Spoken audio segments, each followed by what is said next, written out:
Merci d'être ici. Donc, je voulais, en ouverture de cette discussion, mais je ne serai pas très original, vous dire combien je suis heureux d'être ici, dans ce grand amphithéâtre de la Sorbonne, pour fêter le Métron. J'ai fait moi-même des études d'histoire médiévale et j'étais assez éloigné de ces préoccupations-là. Mais je dois reconnaître que lorsque j'ai commencé à travailler à France Culture et en particulier à la Fabrique de l'Histoire, nous avons très rapidement utilisé toutes les potentialités qu'une immense entreprise comme celle-ci nous offrait pour pouvoir imaginer des émissions nouvelles, imaginer des documentaires nouveaux. Et je suis donc très heureux, alors qu'on a fait déjà peut-être une petite dizaine d'émissions autour du Métron, de pouvoir participer à ce grand moment ici dans le grand amphithéâtre de la Sorbonne. Alors, avant de commencer la table ronde qui est prévue donc avec trois historiens autour des acteurs de 68, avec Paul Boulan qui est à ma gauche et à votre droite, avec Boris Gobi et avec Xavier Vignat qui est au bout de cette table. Eh bien, je vais maintenant donner la parole à Marion Fontaine, qui est maîtresse de conférence à l'Université d'Avignon, qui est membre de l'Institut universitaire de France, qui est une spécialiste de l'histoire du monde ouvrier et du monde ouvrier dans ses différents aspects, en particulier du côté de Lens et de ses clubs de football, et pas simplement, mais aussi qui est l'auteur d'un livre important qui s'appelait La fin du monde ouvrier. C'était en 2014, livre 1974, et par ailleurs, elle est également, et c'est important, directrice des Cahiers Jaurès. Elle va nous parler des mutations des vies militantes et des vies ouvrières. La parole est à vous, Marion Fontaine. Merci. Est-ce que tout le monde m'entend? Bon. Alors moi aussi, je voudrais commencer, je ne serai pas très originale, par dire tout le plaisir que j'ai à être ici. Plaisir à un double titre. Vous le disiez, évidemment, plaisir comme historienne du monde ouvrier, donc comme quelqu'un qui a beaucoup lu, j'y reviendrai, qui a beaucoup fréquenté le Métron, pour qui ça demeure un outil de travail particulièrement précieux. Et évidemment, comme directrice des Cahiers Jaurès, comme membre de la Société d'études jaurésiennes, Michel Perrault l'évoquait tout à l'heure, je pense qu'il y a deux autres historiennes qui sont maintenant dans le Métron, qui ont participé à l'entreprise du Métron, qui auraient été ravies, elles aussi, que le Métron s'installe à la Sorbonne. Je veux bien entendu parler de Madeleine Rébériou et de Rolande Trempé, qui, outre qu'elles ont été les grandes animatrices de la Société d'études jaurésiennes, ont aussi fait partie des chevilles ouvrières du Métron. Alors je commencerai par ce qui est en apparence une anecdote sans grande importance qui s'est déroulée il y a quelques semaines à Lens. Ça n'était pas un match de football pour une fois. Il y a quelques semaines, les derniers héritiers de ce qui a été le plus puissant syndicat CGT des mineurs de France, le syndicat des mineurs du Nord-Pas-de-Calais, ont dû consentir à se dessaisir des archives qu'ils avaient gardées depuis près d'un siècle à la maison syndicale pour les verser aux archives publiques. J'étais avec ces militants ce jour-là et il y avait évidemment beaucoup de tristesse. Chez eux, beaucoup de tristesse parce que ce don de leurs archives signifiait bien qu'ils entraient définitivement dans une histoire qui n'était plus tout à fait vive. Il y avait en même temps, parce que ce sont des gens que je connais depuis longtemps, on a en même temps beaucoup discuté. On a discuté de ce qu'on allait trouver dans les archives. Est-ce qu'on allait trouver des souvenirs d'Émile Bally, qui était le modèle d'Étienne Lantier dans Germinal et qui fut l'un des fondateurs du syndicalisme minier? Est-ce qu'on allait trouver des archives sur Léon Delfosse, qui fut l'un des pères de la nationalisation des mines en 1944? Est-ce qu'on allait trouver des souvenirs de Marcel Barrois, qui fut le dernier animateur de ce syndicat des mineurs? Et ils m'ont même raconté au passage, en me parlant des archives, leurs souvenirs. Je ne sais pas s'ils étaient impressionnés, émus, ébahis, fascinés en tous les cas, de la dernière visite de Rolande, comprenez Rolande Trempé, qui était venue les voir il y a 30 ans et qui visiblement leur avait laissé une impression absolument marquante. Tous les noms que je viens de citer, Émile Bally, Léon Delfosse, Marcel Barrois, Rolande Trempé, sont aujourd'hui dans le Métron. Pas sous la même forme, pas au même endroit, pas dans les mêmes parties du Métron, mais ils y sont. Cette présence, ces notices, elles inspirent une réflexion. Il y a dans le Métron, je pense que ça a été beaucoup souligné depuis le début de cet après-midi, une volonté de fidélité, de transmission, de continuité entre les myriades perdues de l'éternité, comme disait Hippie Thompson à propos des premiers formateurs du mouvement ouvrier britannique dans le premier tiers du XIXe siècle, et nous. Il y a en même temps dans le métron et par le métron du changement. Du changement évidemment entre les différentes vagues du mouvement ouvrier, du début de la fin du XVIIIe siècle à aujourd'hui. Et il y a même, ça n'a pas encore été tout à fait souligné, je trouve, du changement dans l'époque dans laquelle finalement s'est écrit le métron. C'est intéressant si on y songe. Le métron, l'entreprise a commencé officiellement en 1964 et elle en est aujourd'hui à l'une de ses étapes intermédiaires. Près de 50 ans. Durant ces 50 ans-là, il y a beaucoup de choses qui ont changé. Le sens, ce que recèle le mot mouvement ouvrier a évidemment,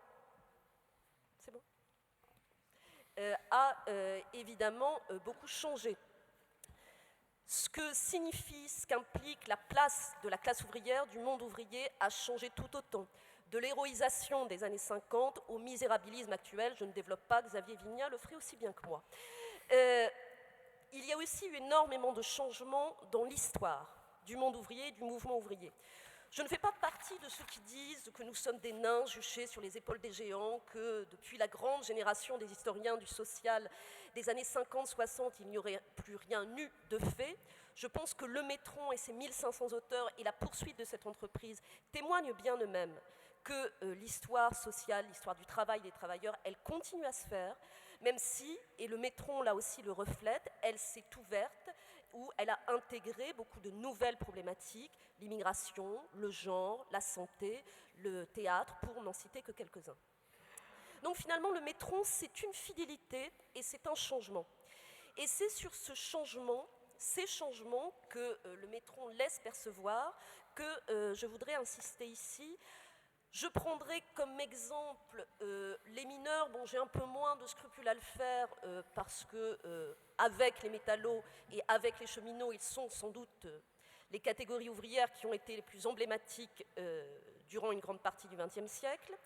Et ce que je voudrais faire avec vous, c'est reprendre ces vies militantes que j'ai eu l'occasion d'explorer au cours de mes recherches de la fin du XIXe siècle, c'est ma période jaurésienne, aux années 60-70, c'est ma période désindustrialisation, pour envisager avec vous, pour essayer de dessiner, alors ce sera forcément brutal, sommaire, et je manquerai sans doute énormément de choses, ce qui, à mon avis, font des expériences ou font les caractéristiques communes de certaines vagues du mouvement ouvrier et de certaines vagues du monde ouvrier. Alors, un petit mot pour commencer, pour présenter ces vagues. Il y en a une, la première, qui est active, qui est à son apogée au temps de la Troisième République triomphante, des années 1880 aux années 1900. Alors parmi elles, il y a, je le disais, Émile Bally, surnommé le Napoléon des mineurs, que Zola aura beaucoup croqué, y compris d'ailleurs de manière critique dans Germinal. Il y a son fidèle second, c'est comme dans les Dalton, qui est Arthur Lamandin, qui aura été l'éternel second d'Émile Bally. Il y a le grand-père, celui qui a été le Stéphanois, là pour le coup le mineur de Saint-Étienne, qui aura été l'un des fondateurs de la Fédération des mineurs, Michel Rondet. Il y a évidemment, Roland de Trempé n'aurait pas supporté que je ne le mentionne pas, Jean-Baptiste Calvignac.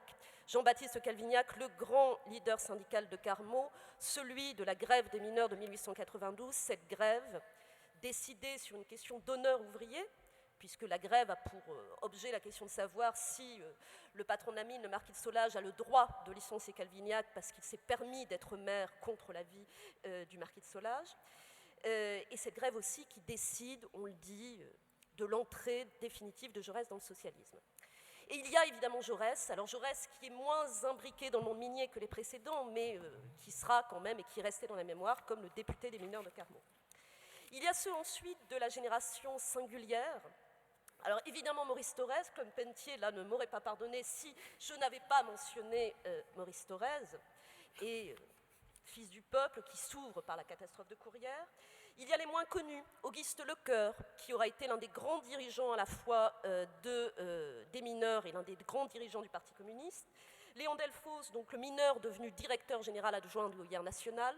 La famille Évrard, le père et les deux fils qui auront été des élus socialistes du Pas-de-Calais. Il y a même des personnages plus inattendus. Joseph Sauty, l'animateur de la fédération CFTC des mineurs, le grand animateur de la dernière grève des mineurs en 1963. Il y a une femme, il n'y a pas que Roland de Trempé comme femme chez les mineurs, Jeannette Prin, député communiste du Pas-de-Calais. Il y a même un médecin, Ernest Schaffner, député socialiste et dont je vous dirai quelques mots si j'ai le temps plus tard, qui offre lui aussi une figure assez particulière du mouvement ouvrier. Et il y a enfin la dernière génération, la génération qui arrive à l'âge adulte dans les années 60-70, qui va vivre donc à la fois les années 68 et la désindustrialisation. Achille Blondeau, plus de 95 ans, est toujours bien actif et tout à fait capable de faire un entretien en bonne et due forme. Marcel Barrois, donc, que j'évoquais tout à l'heure. André Delélis, qui fut l'inébranlable maire de Lens, surnommé lui non pas le Napoléon des mineurs, mais le Ceausescu lensois. Et Roland Trempé, qui était assez mérité par ailleurs, et Roland Trempé, dépeinte par Michel Perrault. Alors, je ne voudrais pas trop monopoliser la parole.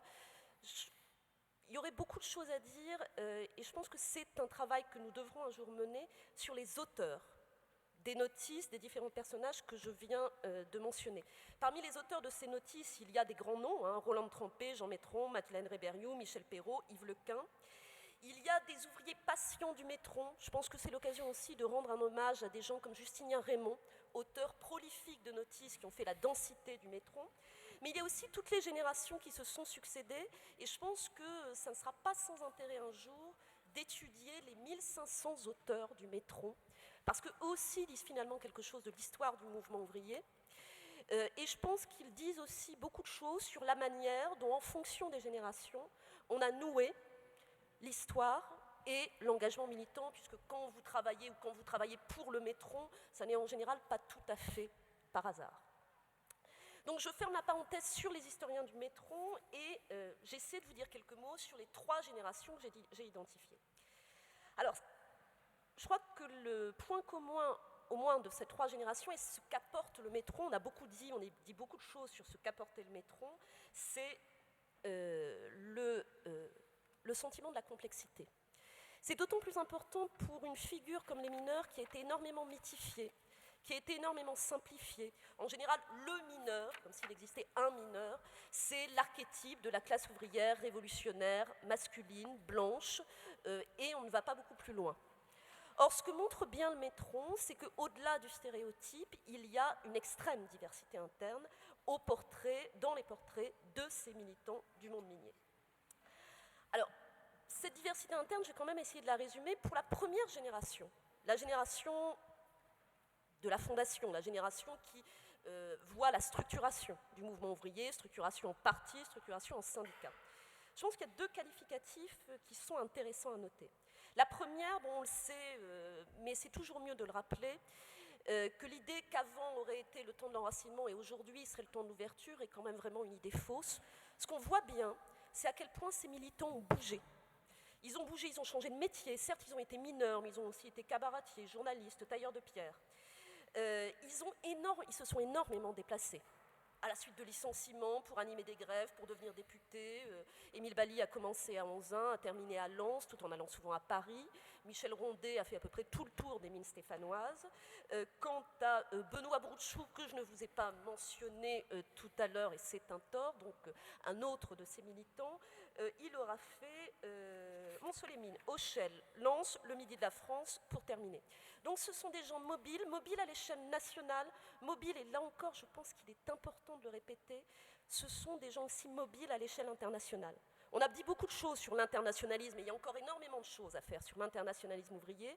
Ce que prouvent ces militants, c'est qu'avant 1914, l'internationalisme, ce n'est pas simplement une affaire de structure, c'est une affaire de pratique. Même quelqu'un aussi engoncé dans son Pas-de-Calais natal que Arthur Lamandin se déplace quand même 4, 5, 6 fois dans sa vie pour aller participer à l'internationale syndicale minière, à Londres, à Bruxelles, etc., etc. Donc la mobilité.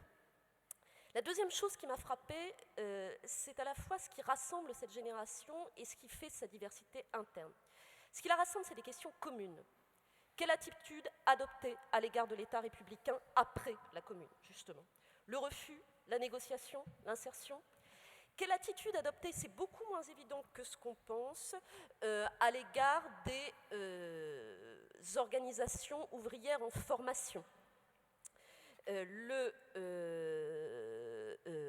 la SFIO, donc la section française de l'Internationale ouvrière, qui naît en 1905, la CGT, qui naît en 1895, s'affilier, pas s'affilier, des questions qui vont durer un moment.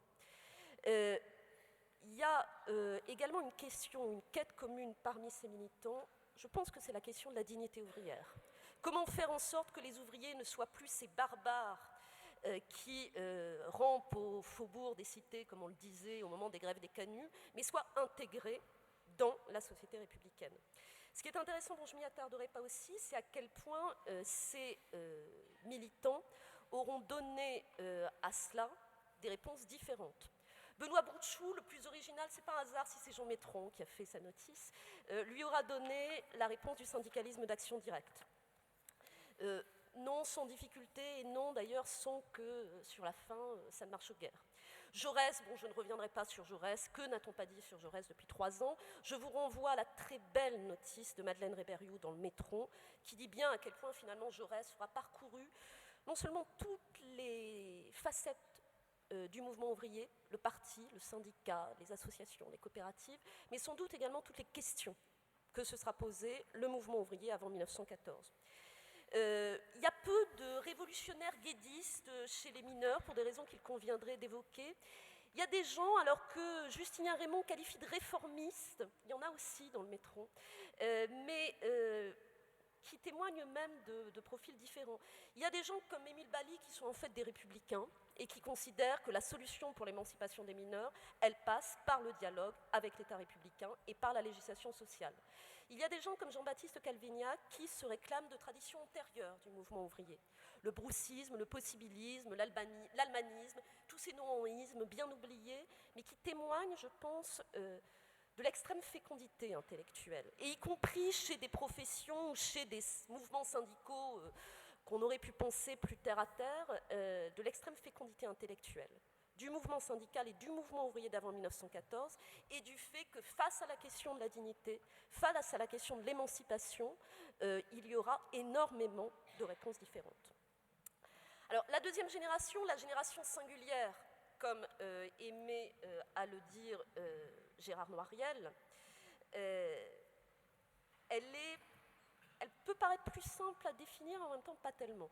Il y a évidemment une caractéristique qui saute aux yeux, c'est la génération qui va vivre avec le rapport au communisme comme quelque chose évidemment de central dans son identité. Des gens comme Auguste Lecoeur, comme Léon Delfau, seront des communistes et des cégétistes convaincus. Je pense que ce que montrent aussi ces parcours, ces gens qui, je le répète, comme Auguste Lecoeur, seront au cœur de l'appareil du Parti communiste, c'est à quel point le Parti communiste va permettre et met au centre, on en revient à la question de la dignité, mais fait de ce qui pouvait paraître comme une tâche, comme quelque chose finalement de pas très honorable, l'appartenance ouvrière, en fait un titre de noblesse, au point d'introduire des débats assez byzantins. Le bon communiste doit être aussi celui qui peut prouver ses racines ouvrières. Et s'il peut prouver ses racines minières, la quintessence de l'ouvrier, c'est encore mieux. J'avais oublié, Claude Pentier le raconte dans sa notice, ce débat assez byzantin pour savoir combien de temps Maurice Thorez a travaillé au fond. Débat qui n'a aucune importance sur... Enfin, il est bien clair que Maurice Thorez n'a pas passé beaucoup de temps au fond de la mine, ce qui d'ailleurs n'est pas très grave, mais débat qui interpelle, au sens où ce qu'il veut bien dire, c'est à quel point pouvoir mettre en avant son appartenance ouvrière pose ou légitime le militant. Dans ce que j'évoquais, ce qui est intéressant aussi, c'est de voir, et là je vais reprendre une formule de Xavier Vignat, à quel point cette centralité de la question ouvrière, cette centralité que nous avons oubliée aujourd'hui, elle est partagée par les communistes, évidemment, mais aussi par d'autres. Ce qui fait peut-être la spécificité française, c'est que, certes, les communistes ont été extrêmement importants dans le monde ouvrier, ils n'ont jamais été seuls. Et ils n'ont jamais été seuls à pouvoir revendiquer la représentation du monde ouvrier. Ça se voit bien dans les élections municipales de Lens de 1947, où s'oppose d'un côté Auguste Lecoeur, maire sortant, communiste, et de l'autre côté Ernest Schaffner, docteur, l'un des grands praticiens de la silicose, la maladie des mineurs, et également, enfin j'y reviendrai, doté également d'une caractéristique physique un peu particulière. Ce qui est intéressant, c'est que les socialistes portent le débat sur l'appartenance ouvrière. Ce qu'il reproche à Lecœur, c'est pas d'être trop révolutionnaire, c'est pas d'être trop radical, c'est d'être un faux mineur, en disant qu'il n'aura travaillé que quelque temps, alors que eux sont de vrais mineurs. Débat qui peut sembler aujourd'hui complètement décalé, mais qui existe bien aujourd'hui. Et ce qui fait sans doute la défaite d'Auguste Lecœur, parce qu'il perd en 1947, c'est parce qu'il ose s'attaquer au docteur Schaffner. Vous me direz, quel problème de s'attaquer à un médecin. Le médecin en question, du fait de son exposition aux rayons X pour soigner la silicose, a dû se faire amputer, c'est des histoires, ça se retrouve dans les notices du Métron, on trouve de tout dans le Métron, a dû se faire amputer du bras gauche, puis de 4 doigts de la main droite, donc est marqué par corps. Et finalement est doté d'une légitimité absolue dans la population minière, non parce qu'il est mineur, mais parce qu'il porte en quelque sorte par corps les stigmates de la souffrance et de la population minière. Donc on voit bien, si vous voulez, à quel point la question de l'appartenance ouvrière, ici, elle est centrale. La caractéristique aussi, là je n'innoverai pas de cette période, c'est évidemment une période d'hyperpolitisation, on parle d'une période qui va des années 36 aux années 40-50, c'est une période aussi de violence. Je crois qu'il ne faut jamais cesser de la rappeler. Tous les hommes que je viens d'évoquer, il y a des femmes aussi, portent la marque de la guerre, de la résistance. Il y a beaucoup de Robert Guingouin chez Auguste Lecœur, y compris d'ailleurs dans La Destinée finale. Ils portent la marque de la violence d'État. Les biographies d'Auguste Lecœur et de Léon Delfosse portent l'empreinte de cet énorme traumatisme du monde minier qui est revenu à la surface il y a 2 ou 3 ans. Je veux dire les grèves de 1948 qui se traduisirent par une répression dont la dureté avait assez peu de précédents et qui eut d'ailleurs assez peu qui n'y eut plus beaucoup d'autres exemples par la suite.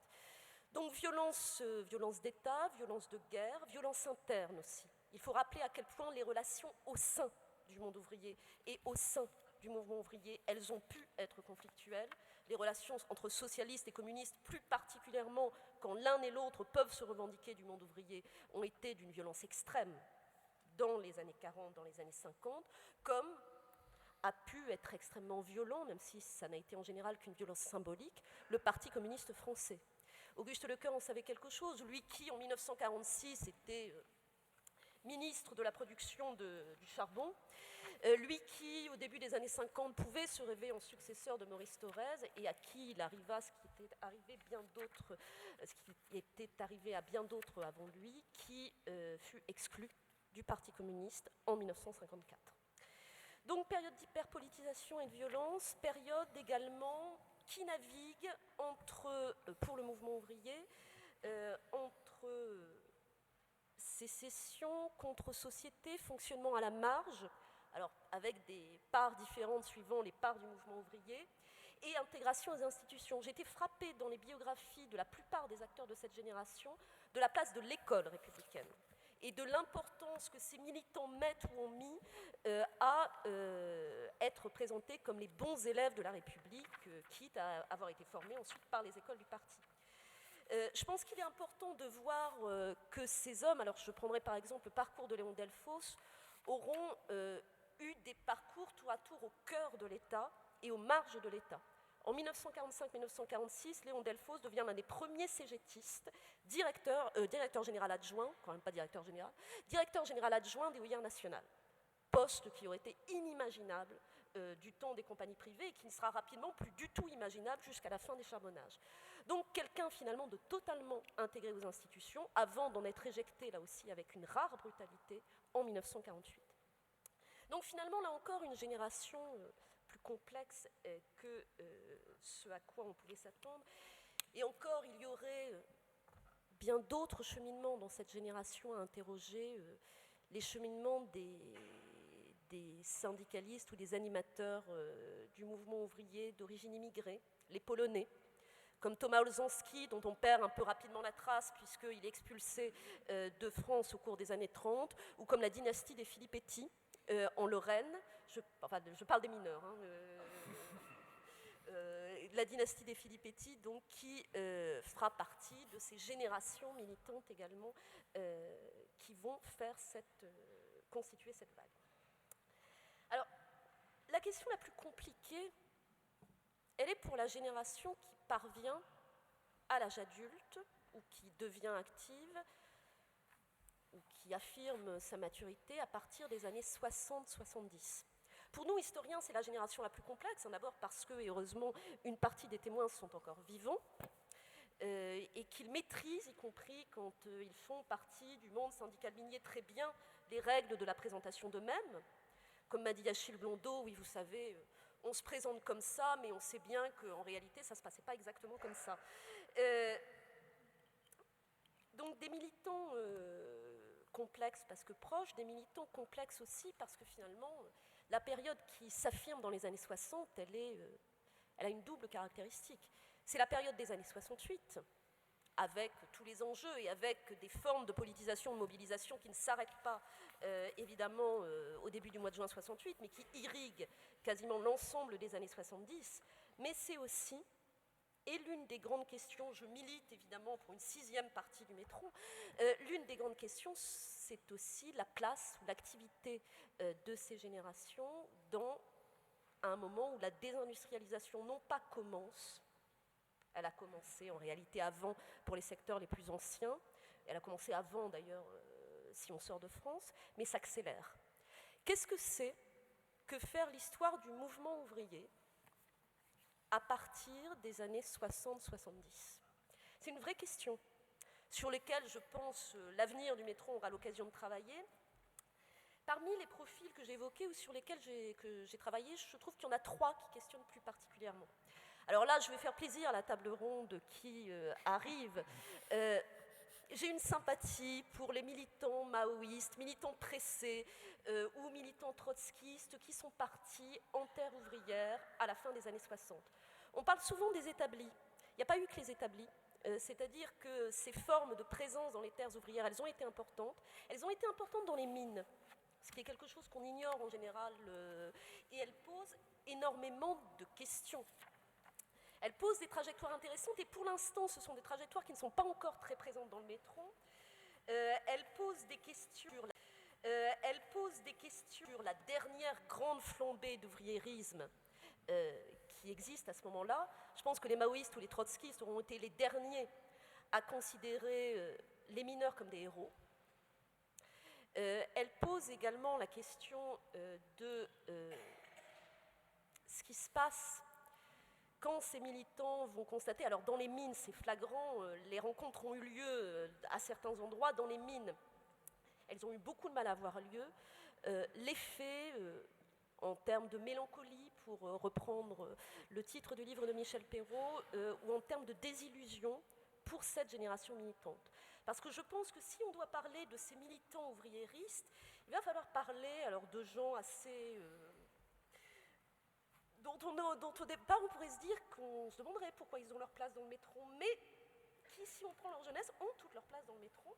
Je veux parler par exemple de Serge July, l'un des grands animateurs des maoïstes dans le bassin minier, ou je peux parler, encore plus inattendu, de François Ewald, qui, avant de faire la carrière que l'on sait dans les assurances et au MEDEF, fut l'un des grands animateurs du maoïsme ouvrier. Donc je pense qu'il y a une interrogation à avoir sur la trajectoire de ces militants. Il y a une interrogation à avoir, et c'est une interrogation qui résonne beaucoup au présent, sur ce qu'auront été les trajectoires des politiques du mouvement ouvrier. Socialistes, communistes, il y en a encore dans les années 60-70, il y en a même encore aujourd'hui. Qu'est-ce qu'on fait ? Qui fera-t-on rentrer ? Comment est-ce qu'on devra parler encore à leur propos de mouvement ouvrier ? Comment eux-mêmes ont pu, ou sont d'ailleurs encore en train de négocier avec ce qu'est pour eux la gauche, de négocier avec ce qu'est pour eux l'identité ou la part du monde ouvrier, la part des classes populaires, et je pense qu'on voit très bien aujourd'hui à quel point c'est une question complexe et difficile pour la gauche aujourd'hui. Donc il y aura une question à poser aux politiques. Il y aura enfin une question à poser aux syndicalistes. Je vous ai cité les noms d'Achille Blondeau ou de Marcel Barrois.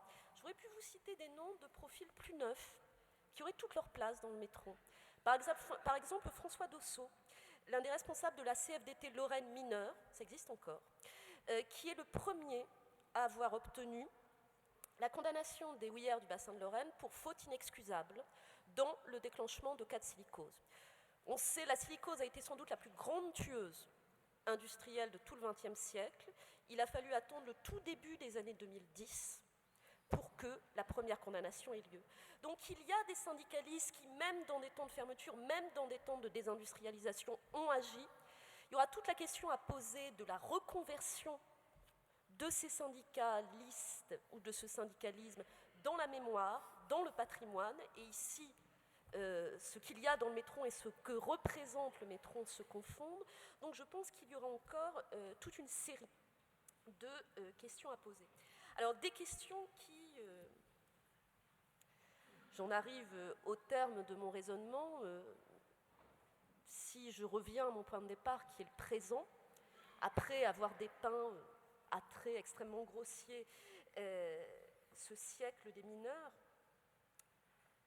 on pourrait voir le présent de deux façons. Je ne citerai pas Enzo Traverso, on l'a déjà cité. Je citerai Aragon dans La mise à mort.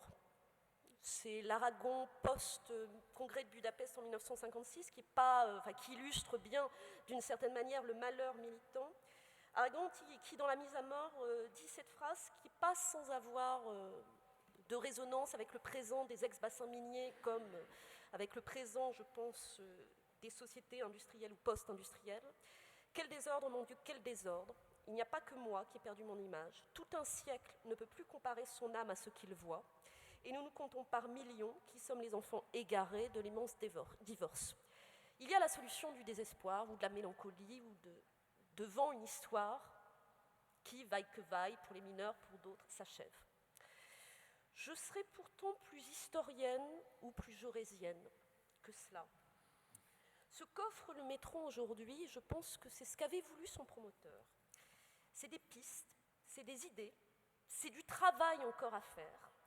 C'est des moyens de comprendre ce que fut une certaine société industrielle, pour mieux comprendre ce qui d'elle a disparu, ce qui d'elle demeure, et au fond pour mieux savoir ce que nous entendons faire aujourd'hui de cet héritage. Je vous remercie.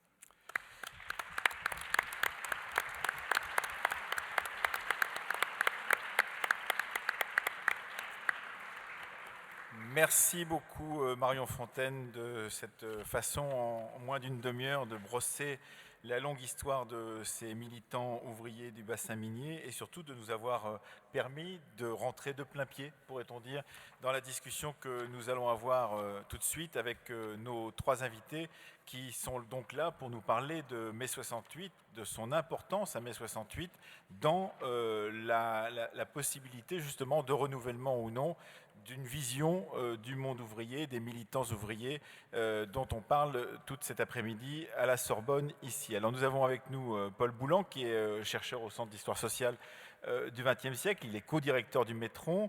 Il a beaucoup travaillé sur la question de la sociologie historique du communisme, dans la filiation en particulier de Bernard Pudal, en écrivant Des vies en rouge, où il explique justement les bouleversements de ces militants, de ces cadres, de ces dirigeants, entre 1944, donc votre deuxième période, pourrait-on dire, Marion Fontaine, et 1981, qui se situe en plein cœur de la troisième période. C'est paru donc aux éditions de l'Atelier. Boris Gobi, qui est à côté de moi, est maître de conférence à l'École normale supérieure de Lyon. Il est spécialiste de l'histoire et de la sociologie des mouvements sociaux, et vous avez consacré plusieurs ouvrages, en particulier aux mobilisations. Et là-dessus, on va s'arrêter sur ce terme chronologique de mai-juin 68. Il est important de les mettre ensemble, ces deux dates, donc ces 2 mois de 1968. Et puis Xavier Vignat, qui est avec nous aussi, est professeur à l'Université de Dijon. Il est historien, lui aussi, du monde ouvrier. Il a étudié les luttes sociales des années 68, c'était il y a quelques années, en travaillant sur l'insubordination ouvrière dans ces années 1968. Mais il travaille aussi sur les luttes d'écrit et les luttes de classe en France. Et son dernier livre, paru cette année, enfin à la toute fin de l'année dernière, en 2016, à la découverte. Alors peut-être avec vous tout de suite, Paul Boulan, repartir de cette question de mai 68, parce qu'en fait, il ne faut pas faire semblant que mai 68 n'est pas actuellement dans le métron. Il est déjà dans le métron, mais pourrait-on dire c'est le terme jusqu'où l'on va, et évidemment ça n'inclut pas la totalité de tous ceux qui ont agi dans le mouvement ouvrier dans ces années, et surtout dans ces 2 mois de mai et de juin 1968, Paul Boulan.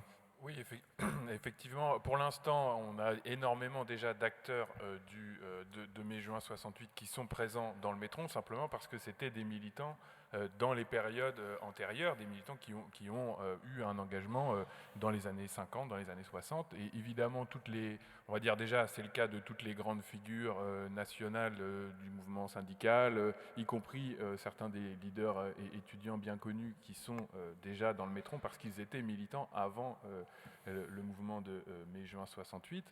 Mais donc ça, c'est, on va dire, des grandes figures nationales auxquelles tout le monde va penser spontanément. Enfin voilà, tous les négociateurs de Grenelle, ils sont dans le métron parce qu'ils sont militants déjà depuis des décennies quand arrive ce mouvement. Mais c'est aussi tout le tissu militant local, des responsables d'unions départementales, des responsables de syndicats, des responsables d'unions locales, qui sont en responsabilité en 1968 et qui sont donc des acteurs à ce titre-là et qui sont évidemment présents dans le métron au titre de la 5e période. Mais cette 5e période, finalement, elle s'interrompt avant le mouvement de mai-juin 68.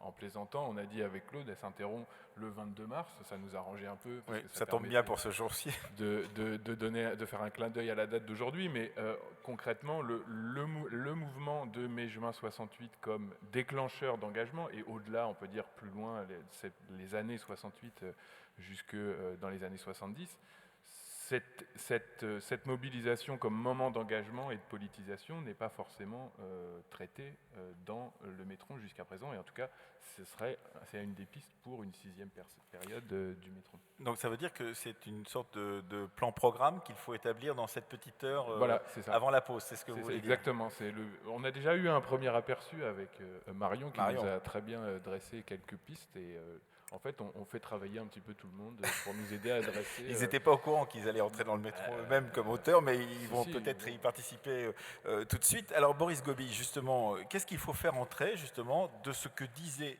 à l'instant même Marion Fontaine, de ce bouleversement? Y a-t-il eu bouleversement de ce mouvement ouvrier par mai 68, mai-juin 68?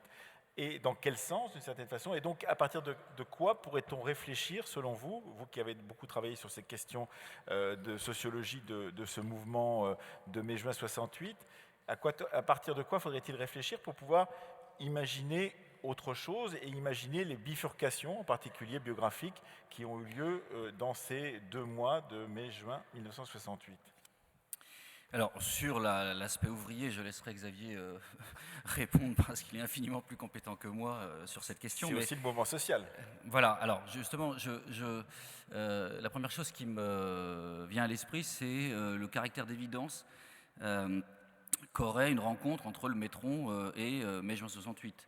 On a eu plusieurs expressions depuis ce matin sur le métron, sur la vocation du métron, consacrée aux militants de l'émancipation, sur les obscurs agissants.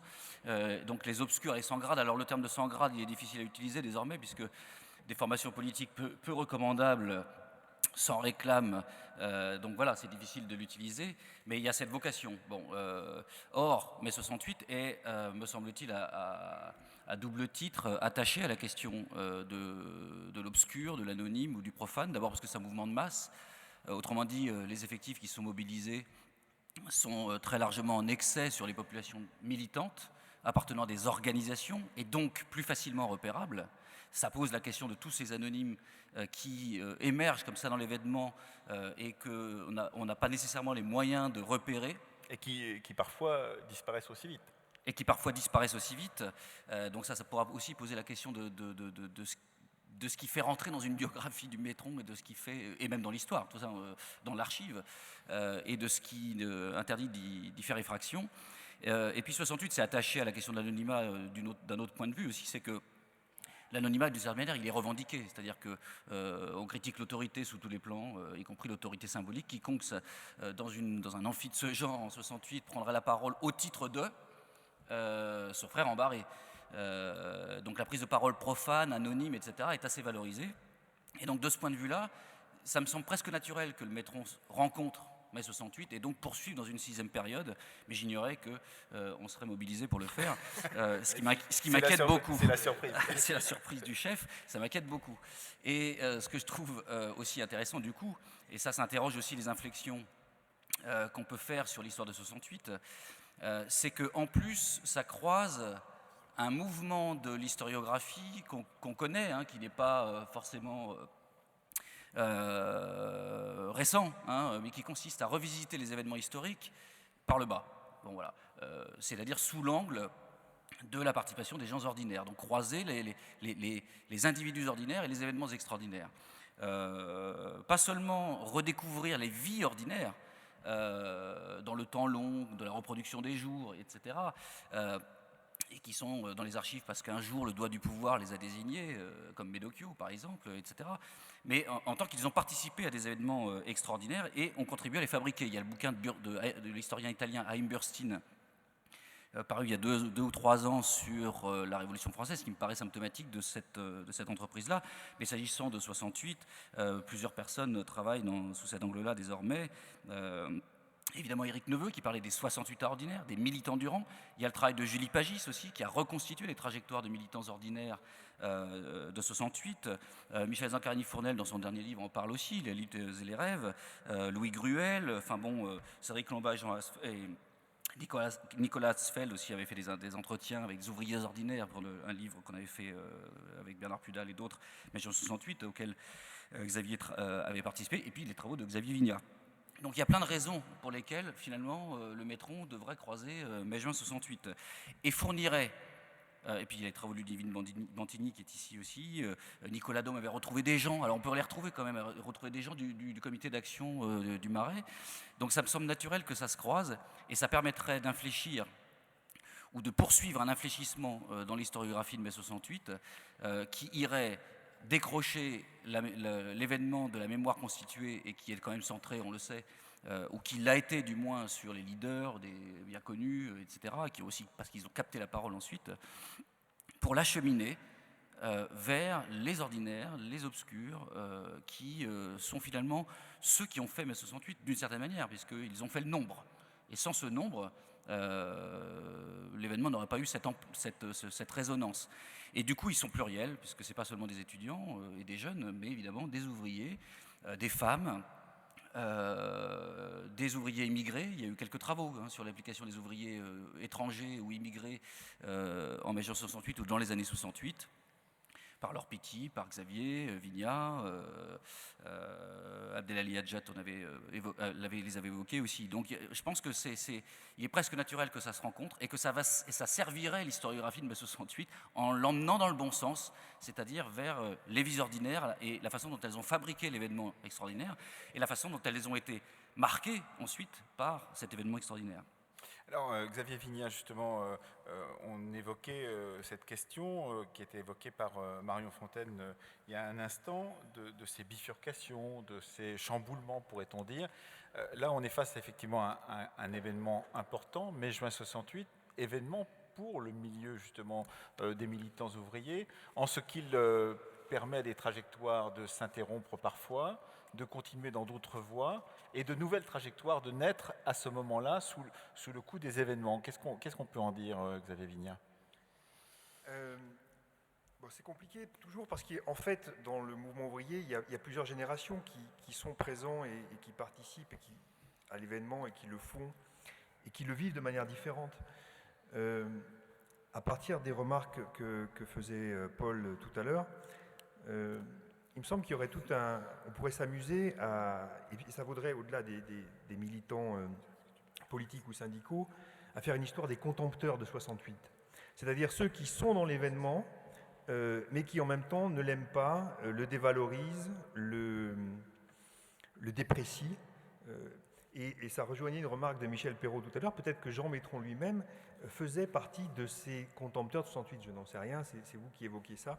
Mais en tout cas, il y aurait quelque chose sur les acteurs même de 68 qui n'aiment pas 68 et qui sont pourtant directement aux premières loges de ce mouvement.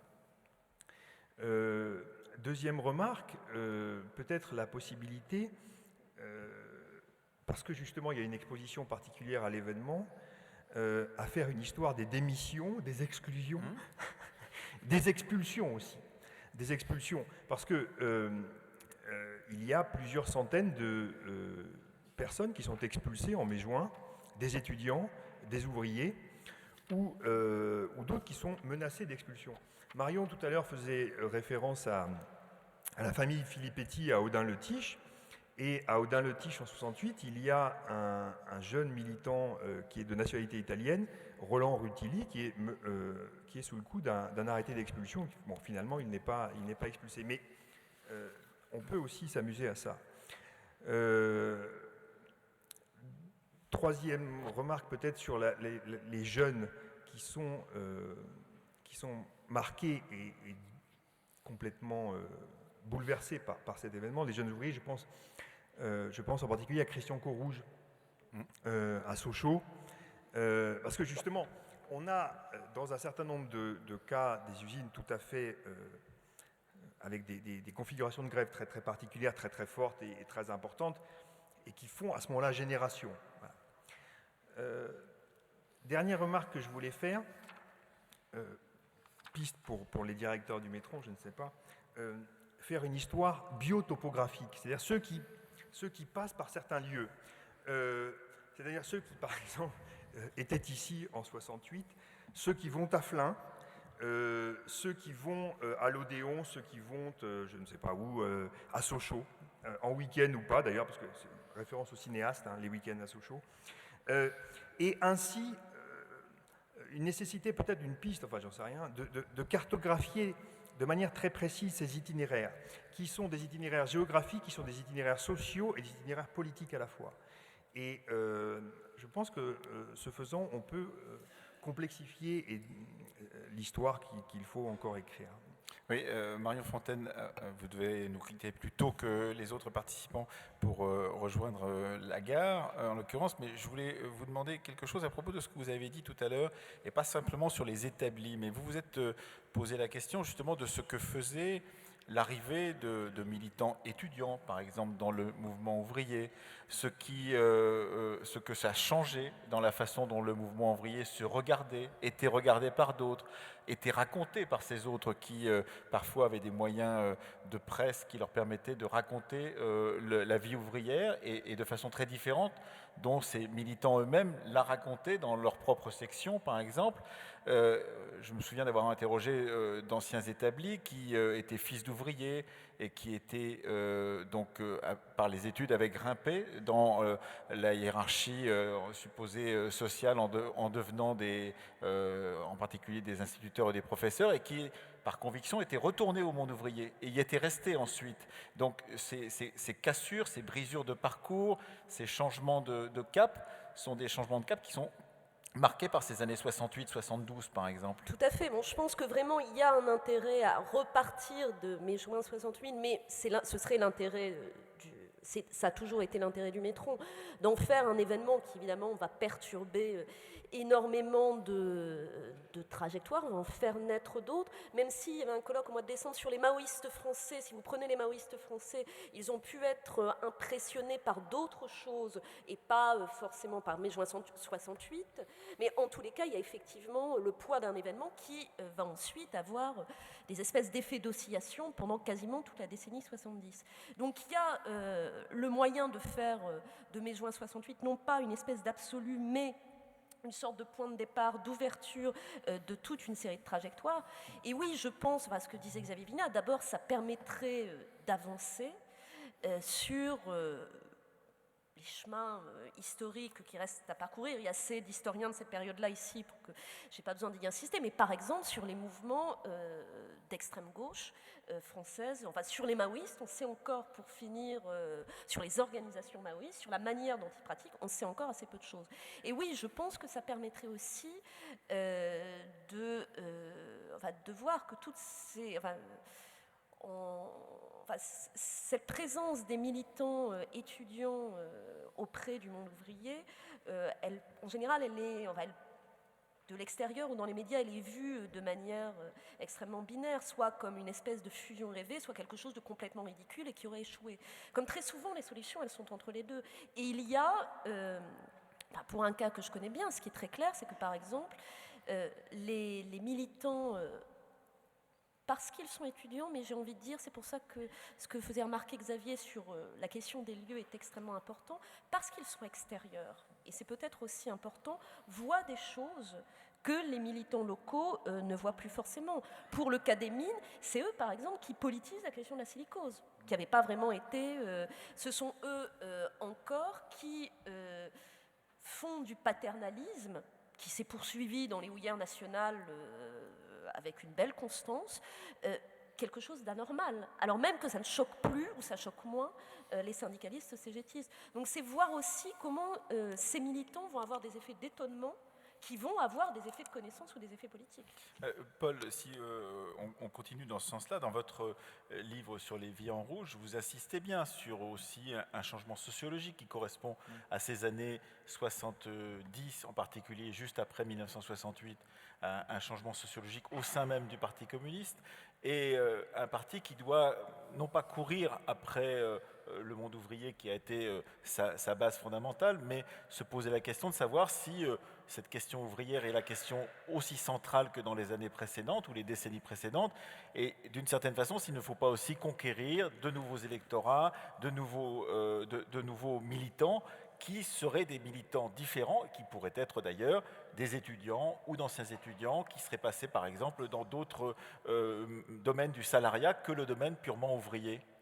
Alors, c'est vrai que là, c'est une évolution qui touche, on va dire, l'appareil et l'encadrement du Parti communiste, qui n'est pas forcément directement associé à 68 et au mouvement de 68, mais qui commence en réalité un petit peu au milieu des années 60 et qui est effectivement un mouvement d'ouverture vers d'autres catégories socioprofessionnelles, on va dire, notamment une ouverture volontaire vers le monde des techniciens, le monde des ingénieurs, etc., donc qui est dans une perspective d'élargissement de la base sociale d'un parti qui est évidemment le parti de la centralité ouvrière qu'on évoquait et dont parle Xavier.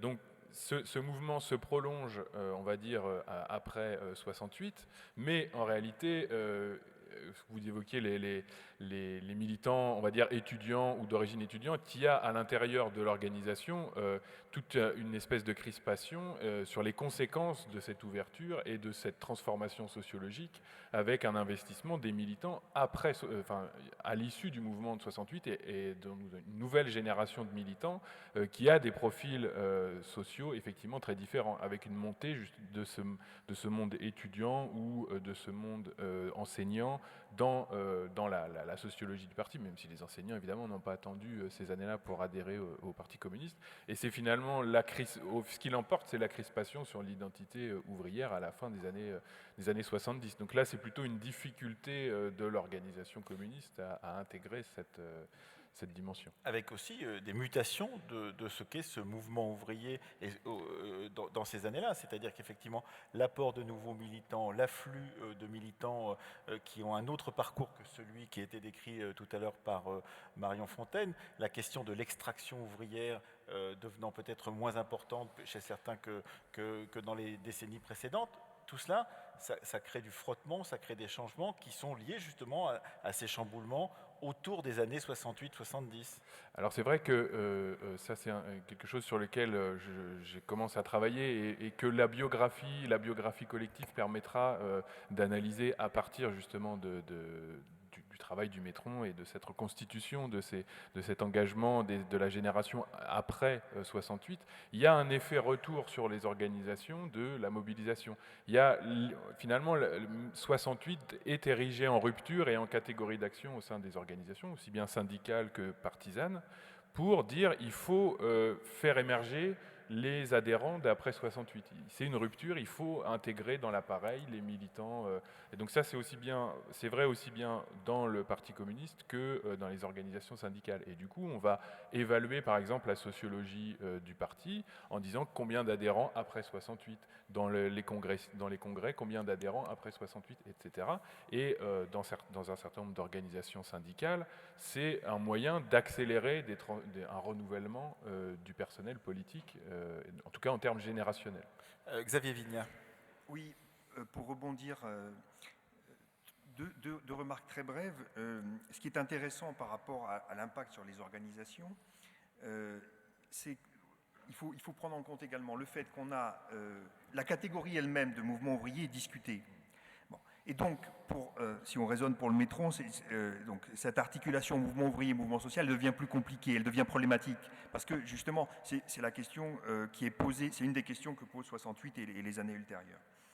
Avec en particulier la présence massive et beaucoup, enfin, c'est pas nouveau, mais c'est massif et ça fait rupture, me semble-t-il. La question des femmes, évidemment, et la question des immigrés. C'est-à-dire que, évidemment qu'il y avait des femmes et il y avait des militants immigrés avant 68, mais il y a des formes d'organisation distinctes, de manière beaucoup plus importante et qui bousculent les organisations traditionnelles. Dernière remarque, dans ce cadre-là, si on veut cartographier l'ensemble des gens comme ça, dont les trajectoires étonnent en 68, il faut penser aussi à l'Église catholique. C'est la deuxième période des prêtres ouvriers. C'est le moment où la CO, la JOC, etc. sont tout à fait importantes. Et donc là aussi, on a des reconfigurations intéressantes qui méritent d'être explorées. Boris Gobille. Oui, ce qui m'intéresse dans ce débat aussi, c'est la délimitation du métron en tant que dictionnaire biographique du mouvement ouvrier, mouvement social. Qu'est-ce que 68 ferait à ce périmètre ou à cette définition? Évidemment, bon, la réinscription biographique, et pas seulement biographique, des ouvriers dans l'histoire ou l'historiographie de mai 68 est fondamentale, puisqu'ils avaient été refoulés par la mémoire officielle. Mais au-delà des ouvriers, il y a évidemment une pluralité d'acteurs dont on va interroger les bifurcations biographiques. Vous avez utilisé le terme bifurcation, le terme de brisure, du fait de l'engagement en 68. Et là, du coup, on va être face à des situations dont on peut se demander si elles entreraient, par exemple, dans le périmètre du métron. Parce que parmi les moyens de poursuivre un engagement 68ard, une fois que la conjoncture 68arde s'est résorbée et que l'espoir qui lui était attaché s'est lui-même résorbé, ça a été par exemple, je mets de côté la continuation du militantisme dans des organisations, etc., ou la continuation d'une insubordination ouvrière, par exemple dans l'atelier, mais ça a pu être par exemple la transformation de ses propres pratiques professionnelles au nom d'un certain nombre de valeurs que l'on jugeait 68ardes. Ces individus-là, qui sont, qui représentent l'une des manières de poursuivre un engagement dans le plus grand mouvement social du XXe siècle, appartiennent-elles, ces manières-là, au périmètre du métron? Vous pensez à quoi, par exemple, comme type de changement dans l'organisation de son propre travail? Francine Muel-Dreyfus avait, par exemple, travaillé sur les travailleurs sociaux, sur les éducateurs, la façon dont ils reconsidèrent leur métier, leurs pratiques, etc., en fonction de principes dits 68ards. Mais évidemment, Julie Pagis a aussi travaillé sur l'école, la façon dont, pas seulement l'enseignement, mais dont les parents vont reproblématiser la question de l'école après 68. Il y a quantité d'exemples. Et du coup, c'est une question que je trouve très intéressante parce que même dans la sociologie de l'action collective, finalement, le terme de mouvement social est tombé un petit peu en désuétude. On parle de mobilisation collective, etc. Mais qu'est-ce qui, dans l'après 68, relèverait encore de ce qu'on appellerait un mouvement social ou de la poursuite d'un engagement qui a eu lieu dans un grand mouvement social, de principe, mais dans la sphère privée, dans la sphère professionnelle, etc. Je trouve que ce serait intéressant de poser la question de savoir selon quels critères ils entreraient dans le métron. Paul Boulan.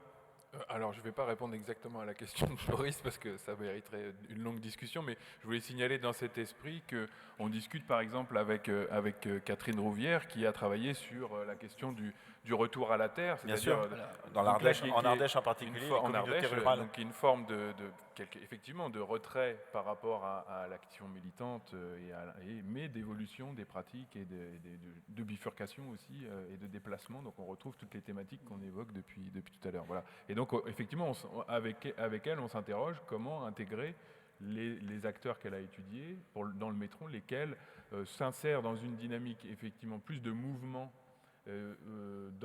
d'organisation. Il y a ceux qui maintiennent une forme d'activité militante dans ces années suivantes, même si c'est autour de leur pratique du retour à la terre, et ceux qui peut-être sont beaucoup plus... Boris Gobi. Oui, non, parce que justement, ça me permet de clarifier, même dans ma tête, ce que je voulais dire tout à l'heure. En fait, il y a quand même une manière de résoudre le problème, il y a un point d'entrée, y a-t-il eu un engagement, à la limite de quelque nature que ce soit, ou de quelque intensité que ce soit, il faudrait voir, parce que si c'est juste du tourisme militant, d'aller voir comment ça se passe dans les rues, c'est peut-être pas forcément un engagement 68 arts, mais il suffirait de dire qu'à partir d'un certain niveau, disons, je ne sais pas comment on pourrait le définir, d'engagement et d'intensité de l'engagement en mai 68, le fait même que le métron soit un dictionnaire biographique résout le problème. C'est-à-dire si on peut repérer ces gens-là, on les prend, puis on retire la biographie, et puis c'est tout. C'est-à-dire qu'après, même si la façon dont ils poursuivent leur engagement 68 arts est presque uniquement inscrit dans la sphère familiale, par exemple personnelle, où malgré tout, ils sont encore dignes d'être dans le métron, si je puis dire, quoi. Xavier Vignat, tout de même, ce mouvement de mai-juin 68, il a des conséquences, y compris des conséquences légales, la conséquence de conquêtes aussi sociales qui vont changer la façon dont on envisage le travail, la création de nouvelles catégories sociales. Vous avez travaillé sur la catégorie des OS, par exemple, qui se développe dans ce moment-là, et en particulier en lien avec les mouvements qui peuvent naître du côté de l'immigration en particulier. Tout cela, ce sont aussi des questions qui peuvent se poser dans des parcours biographiques liés à ce mouvement de mai-juin 68, Xavier Vignat. C'est-à-dire que une des transformations essentielles dans l'organisation du monde du travail est la reconnaissance de la section syndicale d'entreprise à partir de décembre 68, qui fait émerger toute une série de représentants, de militants également, dans les usines, mais pas simplement. Et donc, il y a une montée considérable du nombre de militants et de délégués syndicaux. Donc, le travail du métron en est considérablement amplifié.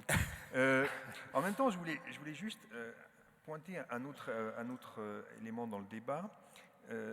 On pourrait aussi s'amuser à traquer les militants qui sont brisés par 68. Oui. Je pense à Linhart, je pense à Waldeck-Rochet. C'est pas tout à fait la même figure, mais c'est intéressant. Oui, évidemment, mais j'ai fait exprès. Parce que Linhart, un des contempteurs de 68, quelqu'un qui ne comprend pas 68, mais qui est brisé par 68, et Waldeck-Rochet, brisé, lui, non pas par le 68 tchèque et la répression. Ce qui permet aussi de regarder comment ce qui se passe à l'international a des répercussions. A des répercussions sur le... Voilà. Donc c'est une manière de compliquer encore les choses. Oui, c'est encore plus compliqué si, par exemple, on compare Marion Fontaine avec le Movimento, le mai rampant italien, la durée d'un mouvement comme celui-ci sur plus d'une dizaine d'années jusqu'à la fin des années 70, les allers-retours entre militants ouvriers, militants sociaux vers l'Italie, qui continue une sorte de révolution violente et très déterminée pendant toutes ces années 70, pendant qu'en France, la répression est tombée. Et tout ça, ça pose la question que vous avez posée tout à l'heure, que je trouve extrêmement intéressante, la question de la mélancolie. Vous avez cité donc le titre d'un des livres de Michel Perrault, Mélancolie ouvrière, de la désillusion On parlait tout à l'heure de militants brisés, à l'instant même, avec Xavier Vignat. Il y a cette question de l'espoir est ailleurs, la possibilité de continuer le combat se passerait peut-être de l'autre côté des Alpes pour certains,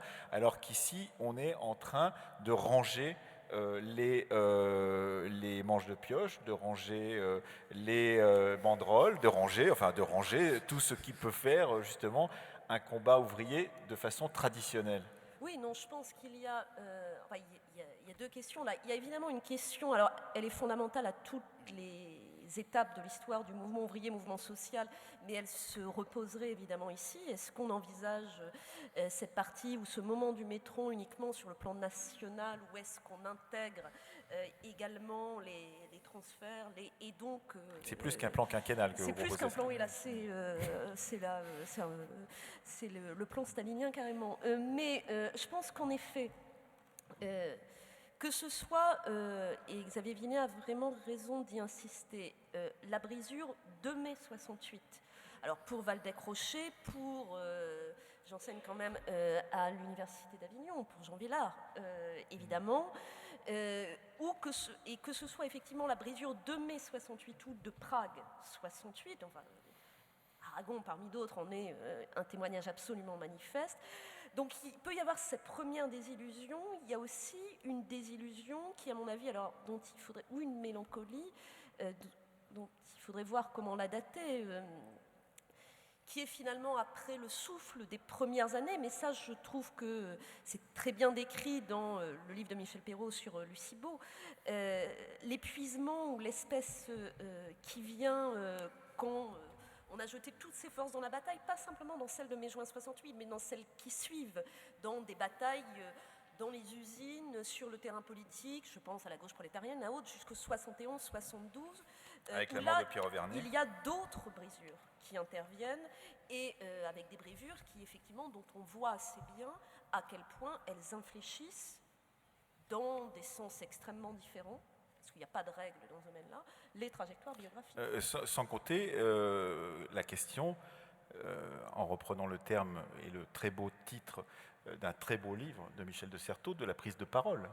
C'est-à-dire effectivement ce moment où la parole devient proliférante, devient multiple, n'est plus le propre d'une organisation, et où, au contraire, la question de la prise de parole, et tout à l'heure, Michel Perrault parlait de la question de la littérature de cabinet, en évoquant la multiplication de ces petites affiches, de ces slogans sur tous les murs de Paris pendant mai-juin 68, mais il y a cette question-là, c'est-à-dire comment une organisation peut-elle canaliser cette parole qui s'est libérée pendant quelques semaines ou quelques mois, et donc la faire re-rentrer dans sa boîte, alors que le principe, c'est la prise de parole. Et si on prend la suite de ces années 68-70, on arrive évidemment à un mouvement qui est un véritable mouvement, le mouvement des radios libres, qui est en Italie, qui se développe avec cette idée qu'il faut avoir chacun son émetteur pour pouvoir porter sa propre parole et combattre le monopole de la radio et de la télévision qui empêche cette parole de s'exprimer. Paul Boulan. Alors, on a du coup une catégorie de plus à intégrer dans ces années, voilà. Donc, et ils sont responsables, si je ne m'abuse.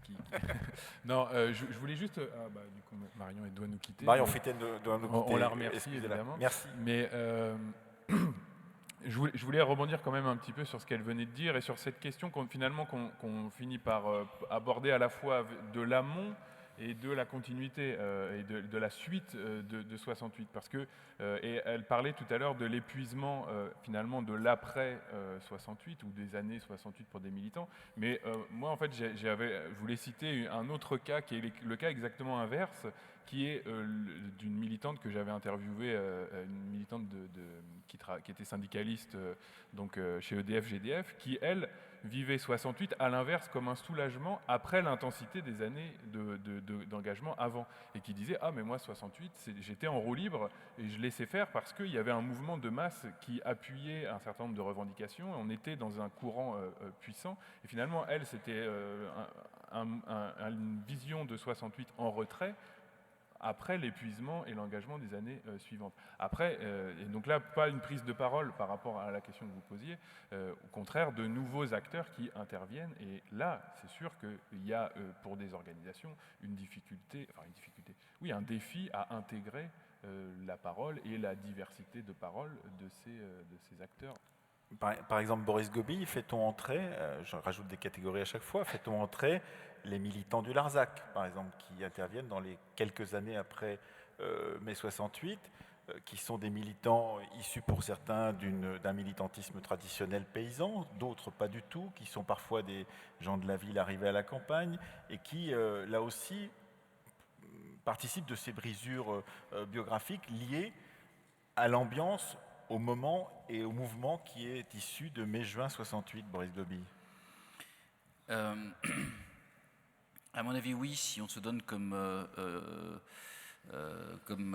enjeu de périodiser et de nommer les choses plutôt sous le terme d'année 68 au pluriel que de mai-juin 68. Ça peut être un opérateur très important de parler de mai-juin 68. Effectivement, à ce moment-là, ferait-on rentrer dans un sixième volume, une sixième période, des engagements, si on était centré, je veux dire, sur l'événement, si l'opérateur pour traquer les gens, si je puis dire, c'était mai-juin 68, ferait-on rentrer là-dedans des gens qui ont des engagements ultérieurs, dont on voit bien qu'ils sont dans la trame des années 68, mais qui auraient été par exemple trop jeunes pour s'engager en mai 68. Alors ça me fait penser d'ailleurs dans le livre qu'on avait fait aux éditions de l'Atelier, mai-juin 68 en 2008 avec Bernard Pudal et d'autres, Yvan Bruno avait fait un texte, je crois que c'est dans ce texte-là qu'il raconte, il a travaillé sur en fait la Confédération paysanne qui se fonde en 87, mais évidemment pour faire cette histoire, il est obligé de remonter en amont. À Bernard Lambert par exemple. Voilà, au mouvement des paysans travailleurs. Et il cite un paysan à un moment donné qui dit pour nous 68 c'était en 73, 74 en fait. Et pour nous 68 c'était ou 75.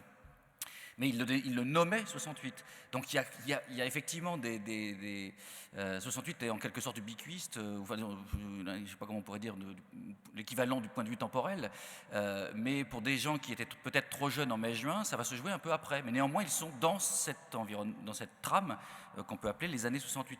Donc de mon point de vue, évidemment, qu'ils auraient leurs entrées, si je puis dire, dans le dictionnaire.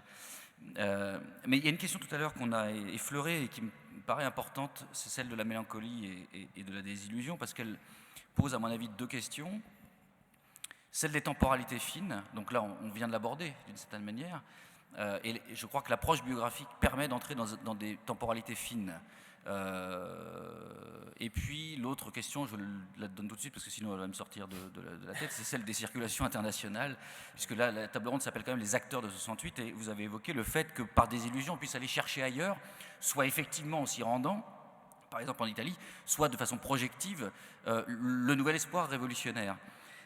Sur la question des temporalités fines, récemment j'ai lu un texte de Salar Mohendesi aux États-Unis qui portait sur la façon dont l'opposition à la guerre du Vietnam a structuré les engagements de cette époque-là. Et il dit quelque chose que je m'étais jamais fait la réflexion auparavant. Il dit que mai 68 a en fait recentré sur la France, pour les militants français, a recentré l'engagement sur la France, dans un premier temps du moins, parce que c'était là que tout d'un coup on avait l'impression que la révolution pouvait arriver, du fait même de ce qui s'était passé en mai-juin 68.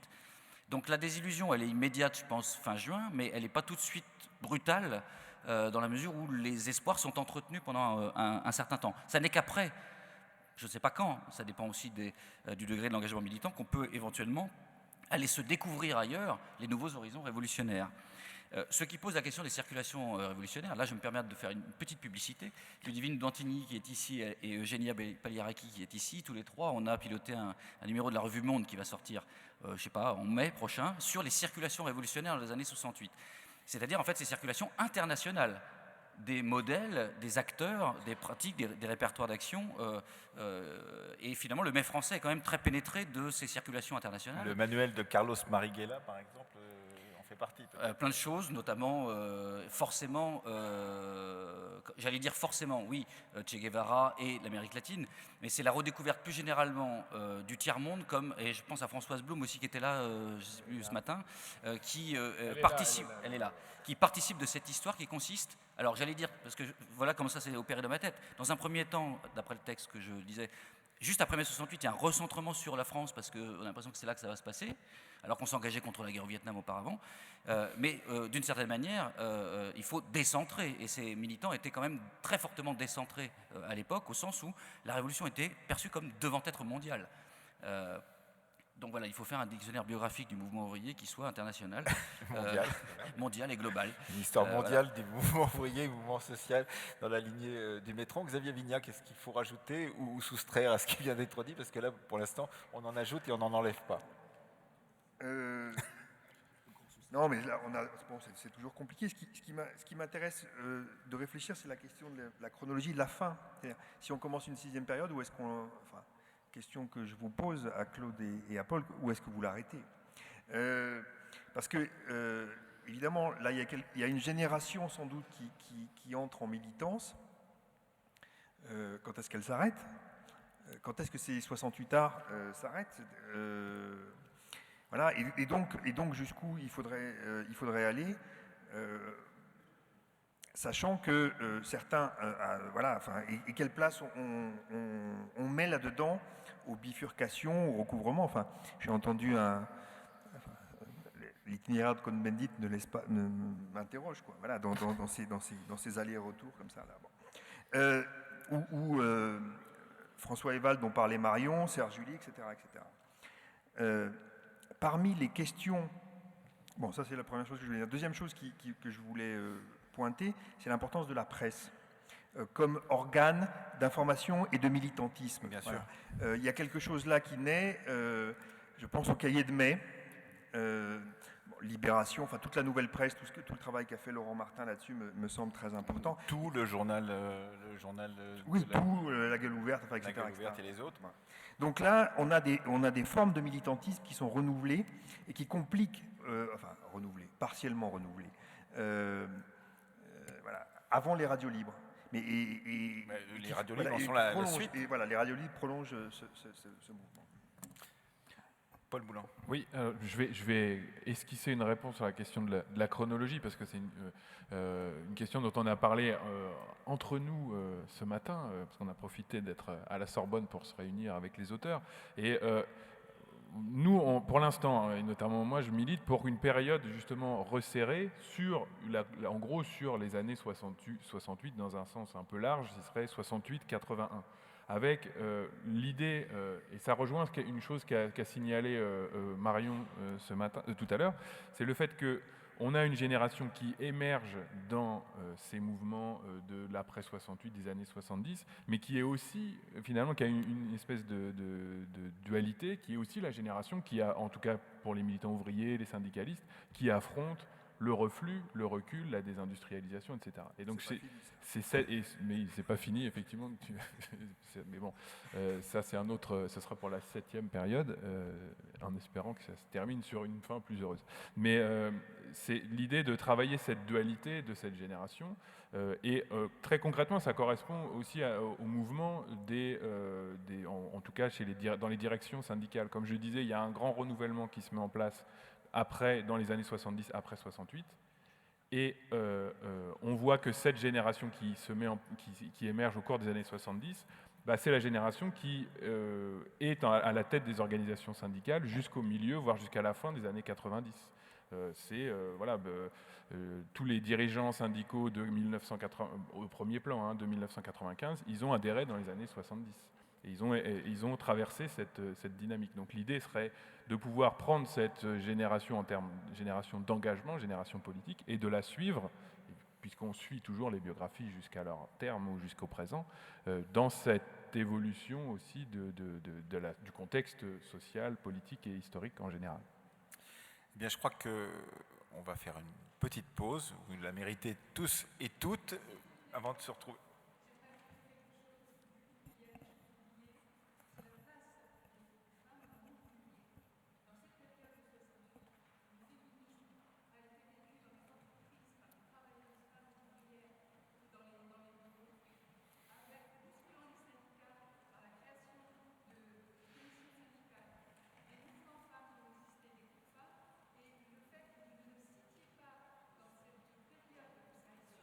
On l'a cité. Si, avec Marion Fontaine, on l'a dit, excusez-nous, mais... Oui. Bien sûr. Bien sûr, le militantisme féministe fait partie effectivement de ces questions-là. Merci, madame. En plus, tu l'as dit. Non, mais c'est pas grave. Non, je pense qu'on